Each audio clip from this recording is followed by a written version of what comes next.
રાધે રાધે દોસ્તો, આપણે બનાવીએ છીએ એક ઉત્તરાખંડની મીઠાઈ, એટલે ઘઉંના લોટની છે. આ ઘઉંનો લોટ લીધો છે જાડો, એમાં નાખ્યા છે આપણે તલ નાખવાના છે થોડાક.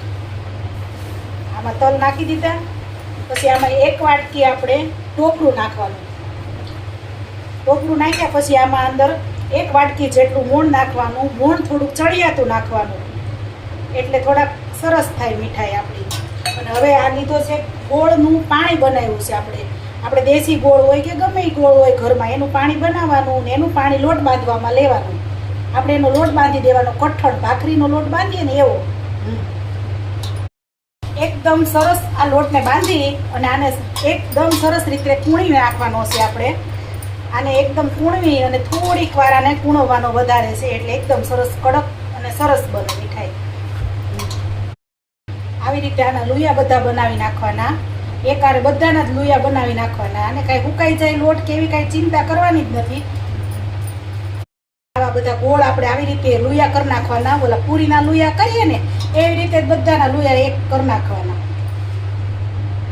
બધા લુયાને આવી રીતે દબાવી દેવાના.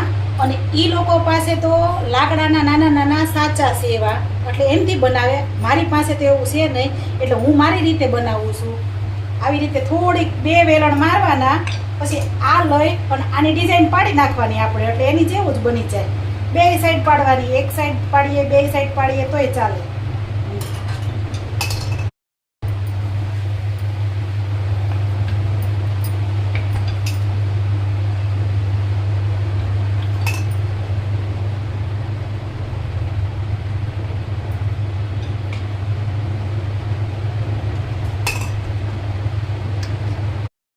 બધી આપણે વણાઈ ગયા છે. હવે આને આપણે બબે કે જે કાંઈ હોય તેલમાં બે ત્રણ નાખીને ધીમા તાપે તળવાના છે. આને એકદમ ધીમા તાપે કડક, એટલે મસ્ત થઈ જાય.